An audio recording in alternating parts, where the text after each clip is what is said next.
Tom don't say anything.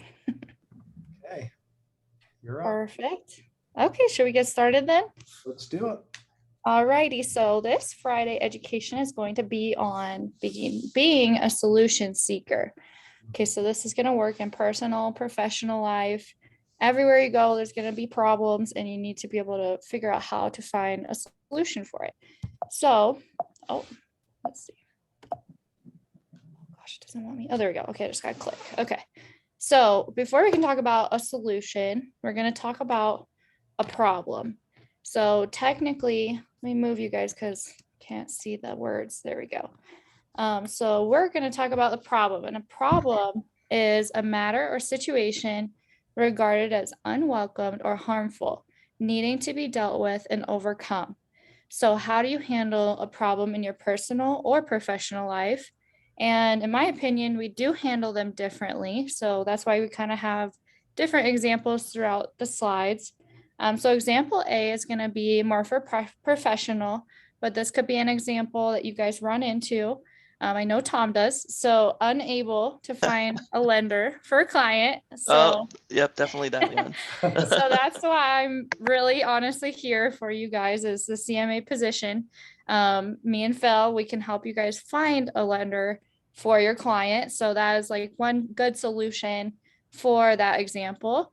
Another example, more personal life would be having an argument with your partner that you have to come to a solution for. So that's just another example. And then I wanted to ask you guys, like, what is one problem you've had to deal with recently? Dave? Okay. Thinking.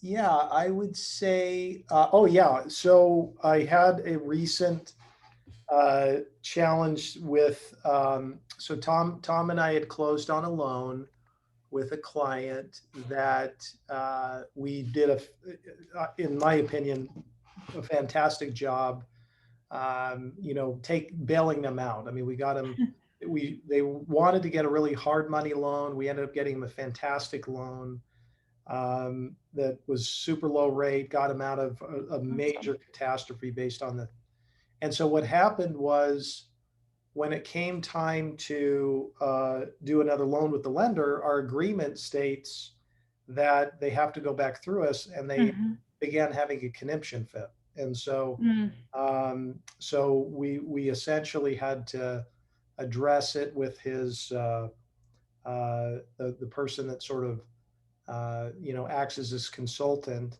Essentially, I made a concession for the benefit of the consultant because I know him, but we also didn't really budge too much, only because we didn't do anything wrong. But we did have to deal with the issue and at hand. I think we resolved it. So. Okay, great. That's a perfect example. Does anyone have a personal like problem you've had to deal with that they want to share? Doesn't have to be really personal. It could be like, my car broke down, or got late to something. So anything like that works as well. So we can go to the next slide here. Let me figure out. I would say, I mean, our son, I guess I'll just be the one here, but our son came home the other day with a hat that was not his. So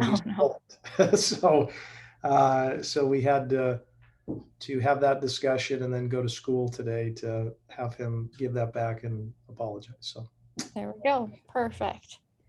And kids will cause a lot of problems. So they're great, but they have problems. Yeah, they're definitely challenging for sure. My daughter likes to tickle people at the store, and I'm like, Sophia, you can't do that to random people. They don't like it. So Lana does that at the store too, I hear. Really? What store did you see me at? That's a little strange, Yeah. Maybe that's where my daughter's learning from. No. I know. Okay, so moving on to a solution. So of course, once you have a problem, you need to find a solution. But what is a solution? So a solution is an action to solve a problem, dealing with difficult situations, addressing issues, or maybe even finding clarity. So a professional example would be a client is unhappy with their current rate. So Tom, like, what would you do in that case? Definitely somebody we could probably look for either it's a spot where we can look for a refinance on or something like that, or if it's an existing client that doesn't like the rate that we're offering them. I think sometimes it's it's situations where we need to maybe give them some just education on current market and explanation as to why the rates that we're finding don't align with what they're looking for, and hey, maybe there's a breakdown on our understanding of their property and what they have going on, and sometimes it could be a breakdown on their side as to you see it advertised everywhere, rates now at 1.8%, and that those doesn't really exist in most cases. But perfect. Yep, and that's a great example. And then another like personal example would be like your partner wants to spend more time with you. So Lana, if you don't mind, like what would you do in that situation? Well, I would probably examine my scheduling and see what, what I have currently as a priority, and try to, um, find a solution in creating that time, that my partner, is feeling that he needs. So Right. that's Exactly. probably what I would do, and that's obviously important, to spend time with your partner and make that time. Yes, how to make them feel important as well, and Yeah. that's a good solution, is trying to find more time or prioritizing your time. So that's perfect, and we're gonna go to the next slide here. So we're gonna talk about why isn't it important. So kind of what we were just saying, but without a solution, we're gonna be stuck with a never-ending problem. So for example, a more professional example is like continually being late for work. So eventually, I mean, this is a never-ending problem. If you're late every single day, how can you how can you find a solution for this? So I'll do this one since you guys all went, and maybe you need to plan ahead. Like what I do for Sophia is pick out clothes the night before, pack her diaper bag, get everything ready for the next day. So it's easy, just get up, get dressed and go. So something like that, pre-planning, figuring it out, making sure you're on top of it every day. That will help you be a solution seeker for in this case. So, and without seeking a solution, we may lose motivation and give up. You may, be so frustrated with work that you might want to quit. You make yourself and others unhappy if you're frustrated and, you're upset because you can't find a solution. You may affect losing friends, clients, or even money. In the worst case scenario, have an unsuccessful business. So why do you guys think it would be important to finding a solution? I think that those cover it pretty good, because I mean, that's in a way where we are in the business of finding solutions. That's it's a main key point of what we do. People don't come to us and say, hey, everything's fine on my side financially, what can you do for me? Right. Like where anybody we talk to is, I have an issue, or maybe not an issue, but I need something I need to get done financially, and I don't know how. And that's literally where we step in on, finding solutions for them. So yeah, if we're not finding solutions on that level, yeah, definitely that last bullet point, we would have an unsuccessful business for sure. Exactly. Yeah. Yep. We are solution seekers. So. Yeah, and I think the those are all really good. I think it's peace of mind too. Like, I mean, that not only for the client, but I think for us too. Like, if you've ever seen, if a problem comes up, you kind of go two pathways. You either illuminate on it, right? Spend too much time camped in it, or you try to accept it and then move to the solution. And I think when you do that, we're all human. I think we all kind of, can illuminate on things for a while. But when we finally just say, you know what, I accept it, we need to move forward and solve, then it gives you a resolve and a peace of mind to grow in it. And so the quicker you get there, just the more peace of mind, I think, at the end of the day. Yes. Yeah, I like that, Dave. And that's perfect too. And that, like what you're saying, Tommy, we are solution seekers. Like they come to us with a problem and we're the ones finding the solution for them. So I think this is all very relatable in professional and personal life as well. So we'll go to the next slide here. I'm gonna move you guys again. All right, so a question for you guys. Can you guess the typical first response to an unexpected problem? So I'll give you an example. Like if you were building a robot and you tested it out and the robot just wouldn't move, and your instructor comes over and asks you what happened, like what's your first response? What do you think that would be? The number one answer. Blame the robot. Blame the robot. You get that from your kids. Yeah. Blame your kids. So actually the answer is I don't know. So I do not know what happened to the robot. So instead of when a problem happens and you say, I don't know what to do, I don't know what happened, you try to think of ways around that answer by asking yourself more in detailed questions, such as what sense does it make? Why would this happen? Things that you can't answer with yes or no, things you have to think about thoroughly. And that goes with the next one as searching out answers and being patient. So, they say that being calm and being quiet and literally just thinking about the problem, and that helps you create, answers, solutions, things that might be able to help you get there. So be patient. Don't get frustrated. That's the other thing is problems can be very frustrating. So you have to learn how to be patient and figure it out slowly. And also don't be afraid to ask for help, because your peers are where you're going to get a lot of that information, and they can help you find answers that maybe you didn't think of before. So be open to those new ideas. And we'll get to the process here in a little bit, but how do you think we can prevent future problems from reoccurring? Say if it's like a similar problem, how do you think we can prevent that? Well, I think, from at least from my perspective, just given our culture, would be putting a system in place to address that. So once you've identified what it is, you put a system in place to make sure that Right. doesn't happen again. Sort of, could be a reminder, could be, whatever that ends up being is, but the system allows you to have a methodology to kind of just not have that happen again. Yes, exactly. So if something similar happens, you already have the steps in place to either have the same solution or something similar. And not only that as well, but when you're going through these steps that we're going to be talking about, it gives you practice. So practice will make perfect. Some people say that, but it can also help you with other problems. So if something isn't similar, at least you know the steps to get there and to try and find the solution. We're going to go to the next slide here. So we're going to talk about who it impacts. So we have the first two categories as friends and family. So your personal life, you have problems at home, problems with your friends, problem with your family, conflict, anything. You kind of need to find a solution, or you could lose those friends. You could, distance family, or maybe even worst case scenario, like, break up a family. But also the big thing is if you work with friends and family, it's even more important to find solutions that for the problems that will come up, because there will be, problems that arise.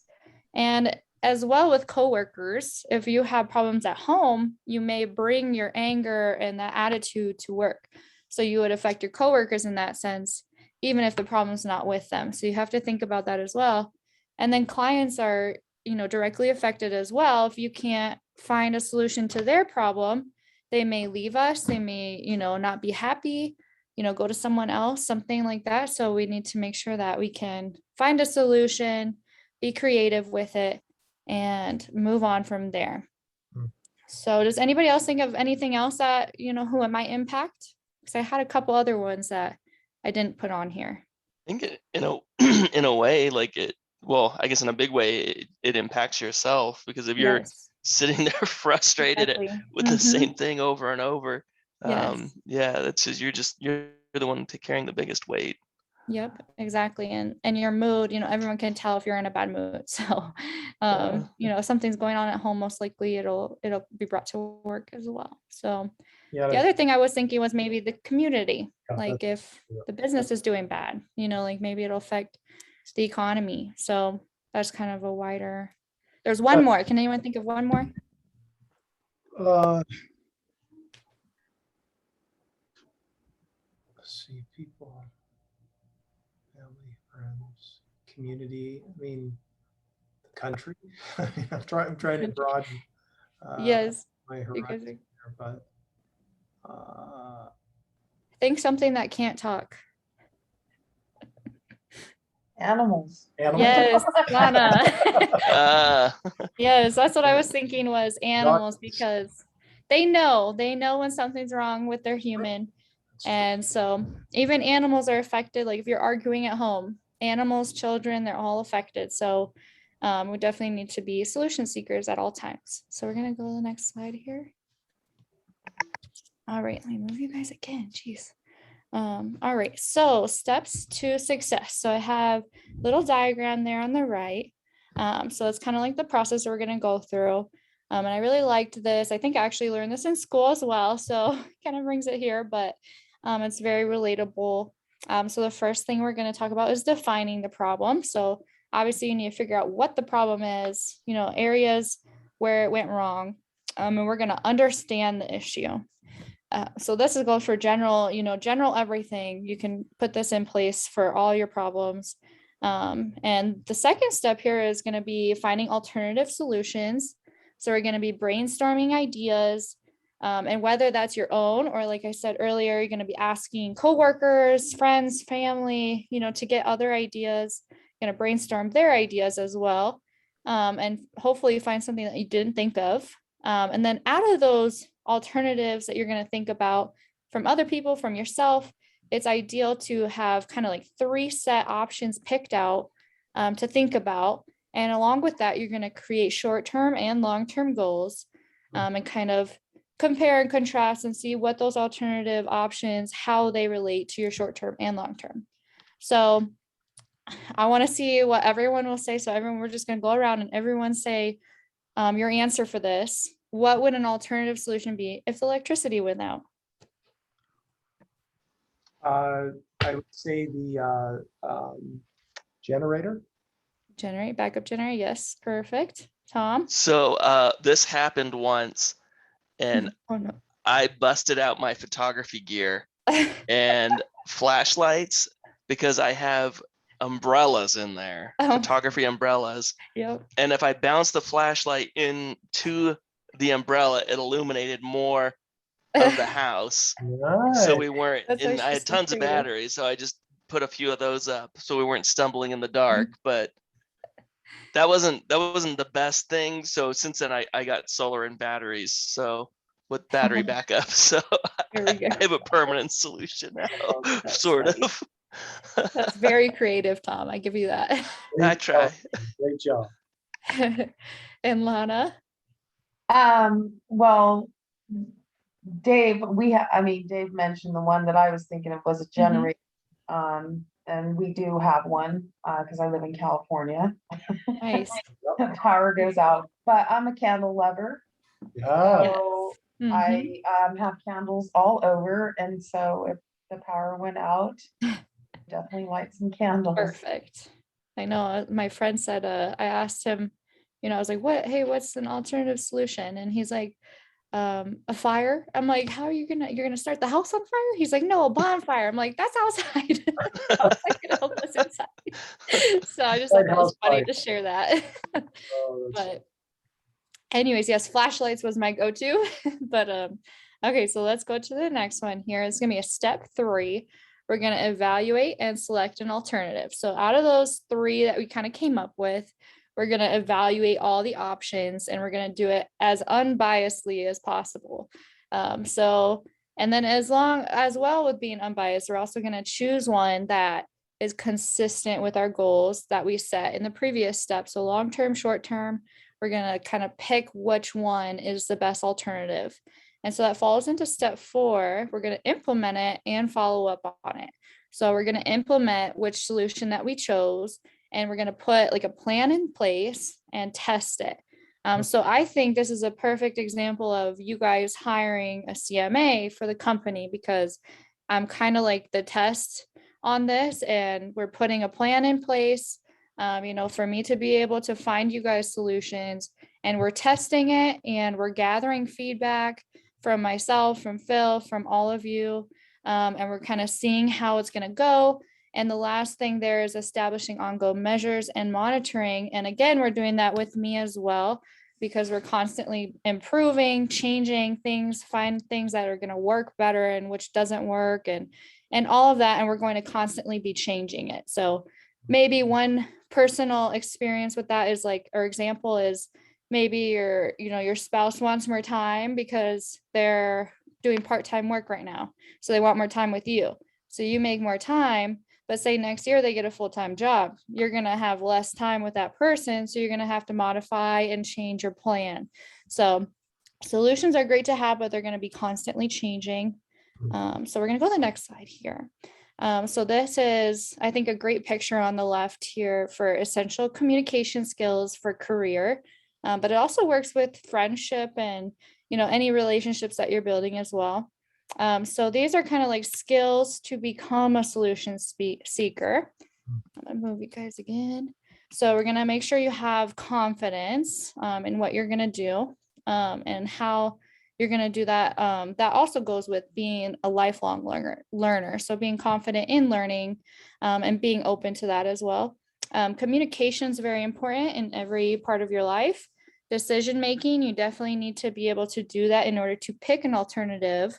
And then be creative, like Tom's creative way of when the lights go out, use your photography equipment. So, and then we're gonna make It sure worked really well. I'm just saying. I know, I'm sure it did. Tom I've heard of the flash. uses that all the time now. That's all he does. That's very true. And then we got to make sure we listen to others and don't shut ideas down, and be willing to look at the problem in a new light. So can you guys think of any other necessary skills that I may have missed here? Communications. Problem in a new light. And while you guys do that, I'm going to get this open, and this short video we're going to watch once I figure out how to reshare screen. Okay. Share. Here we go. Oh, this one. There we go.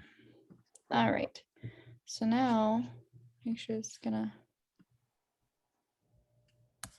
open up. All right, so I think I hit on pretty good skills there. We'll just hop into the video here. There's actually some research out there that shows there are 4 keys. Can you guys see that big screen? They include being Perfect. oriented, supportive, Oh gosh, sorry. problem solver. Tonight in Virginia at Work, we look at the 4th key, seeking others' perspectives.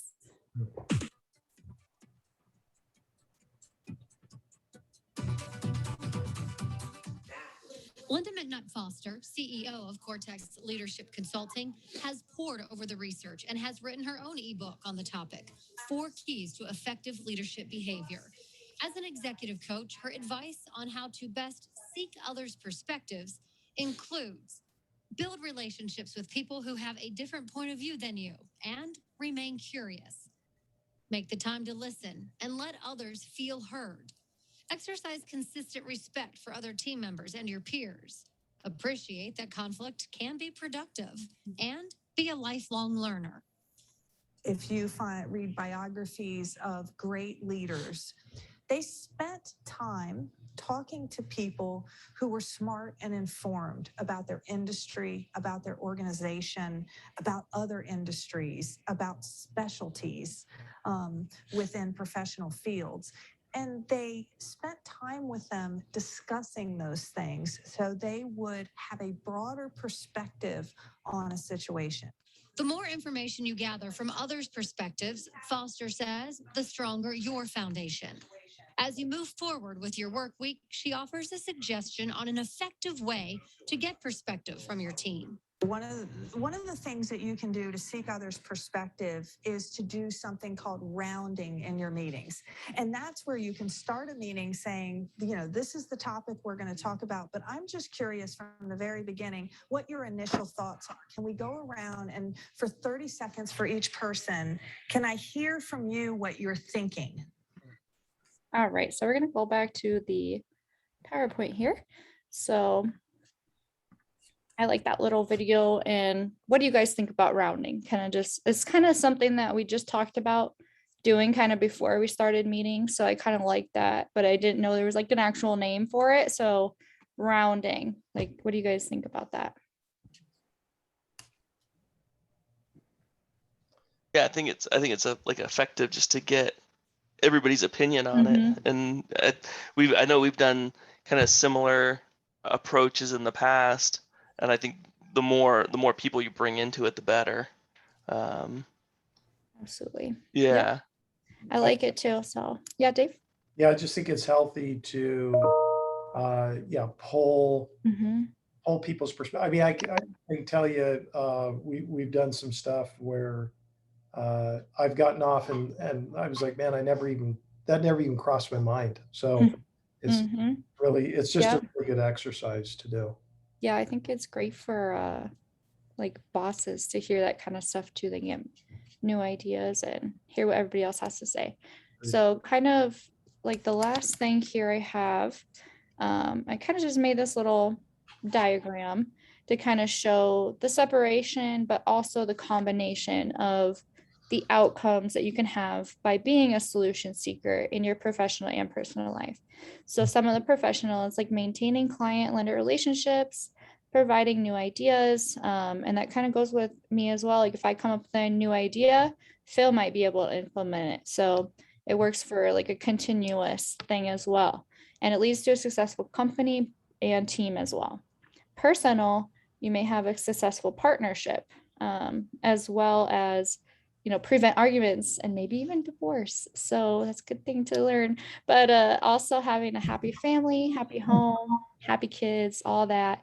And both would be, gaining better communication skills, provide a positive attitude and atmosphere rather than frustration, and practice, like I was saying, can provide easier problem solving skills next time a problem arises. So do you guys have any more comments or questions? I wanted to also see how you think we can implement this into our work or personal lives. Yeah, I think, first of all, fantastic job. Yeah, that was really awesome. Yeah, it was really Hey, good. my last slide, you guys have to see it. There we go. I love it. That's great. Well, Michaela, you nailed it. Yeah. Perfect. Great job. Good, thank you. You just I like pictures too, by the way. And videos. took the education to another level. So Yes, it did. The bar has been raised. You guys have created PowerPoint every week now, Dave. That's right. I'm just kidding. It's good. But yeah, I mean, I think that just the idea, I think of, rounding and kind of pulling people in and making that, somewhat of a cadence for things, I think is, or just, as we communicate with each other, just, if we have a problem, kind of pulling other staff into it and trying to get their perspective. So, yes. so yeah, I just want to do more of that, I guess is what I'm saying. I'm gonna stop the screen share there.